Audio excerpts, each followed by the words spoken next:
हो कैसे मर गए? का बताई भैया, अब कल तो ठीक रहे। हाँ हेलो दोस्तों, बहुत ही दुख की बात है मगर खुशी के साथ कहना पड़ रहा है कि हमारे मृतक आत्मा की शांति के लिए हमें यहाँ 150 में बुलाया गया है। तो आप लोगों का रोना धोना हो गया हो तो हम अपना नाच गाना शुरू करें। हाँ भाई, तनी चटका मटक रहा काश की लइकवा जवान रहल है। ठीक है दोस्तों, चलो मेरी छमिया, मुर्दे की आत्मा की शांति के लिए एक चटक मटक गाना हो जाए। ठीक है। हरे लाले लाले होठावा से हर चुए लाल लैया हो की रस चुएला। हरे लाले लाले होठावा से हर चुए लाल लैया हो की रस चुएला। जैसे अमावा के मोजारा से रस चुएला हो की रस चुएला। जैसे अमावा के मोजारा से रस चुएला हो की रस चुएला। सरकी जो सांसें वो धीरे धीरे पागल हुई रे मैं धीरे धीरे तेरी चुनरी।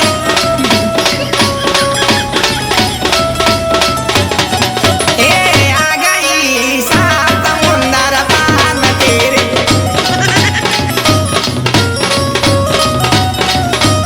छारा सा चुएला ओ हीरा सा चुएला। अरे हमरे लालावा हो लालावा, अरे कैसे उलट के चली गई ला हो लालावा।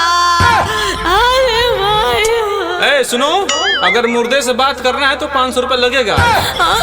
500 रुपया लगे? हाँ अल्लाह, जल्दी से बतिया कराओ हमरे लालावा से। चलो मुर्दा, उठ के बात करो, तुम्हारे रिश्तेदार आए हैं।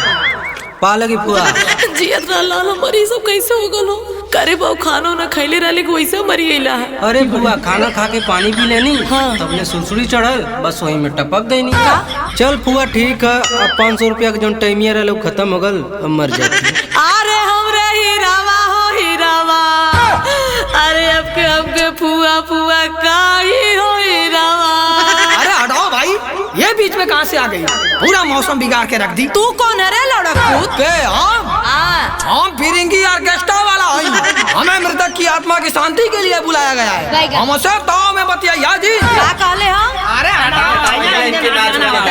हाँ भाई, इनके कोरे करा। चलो मेरी छमिया, एक प्यारा सा निर्गुण सुना दो, पब्लिक खुश हो जाए।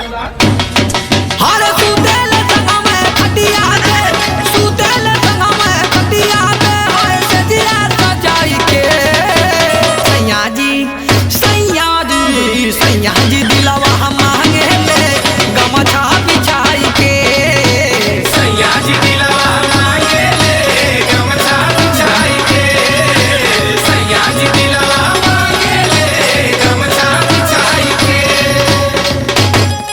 अरे जिया तो हिला के अरे जी हो रानी है। सैया जी दिलवा मांगे ले गमछा बिछाई के। सैया जी दिलवा मांगे ले गमछा बिछाई के। अरे हमरे की नवा गद्दा पे सुताई। हाँ सर, इतना देरी से नाचा धई जा, 1 रुपया निकाल के देला। अरे ऐसे कैसे कह दला? लाई 5 रुपया। तो दोस्तों, बड़ी ही खुशी और दुख के साथ कहना पड़ रहा है कि फलाने के दिल पे लगा चोट और इन्होंने दिया मुझे 5 रुपये का नोट। तो दोस्तों, जोरदार तालियों से इनका स्वागत करें। आइए दोस्तों, इसी कड़ी में हम अगला गीत प्रस्तुत करते हैं। चलो मेरी छमिया, भैया लोगों को कुछ सुना दो। अरे हटा तनी तो लोगन, अरे हम हो के अपने लालावा खातने का दू गाना गा लेवे दा। नहीं तो हमार लालावा कहीं कि इतना जगह फुआ हमार नचला गौला आ हमारे आखिरी समय में नचब गई बना कैला। अच्छा ठीक है भाई, आप भी आत्मा की शांति के लिए कुछ गा लीजिए। राजा राजा राजा आगे जमे तमजा उठावा पानी कोरा भेटाई खूबे मजा। राजा राजा राजा करे जमे तमजा उठावा पानी कोरा भेटाई खूबे मजा। बाहिया में कसी के सैया हाय दैया मार डाला रे। अरे राका चका चका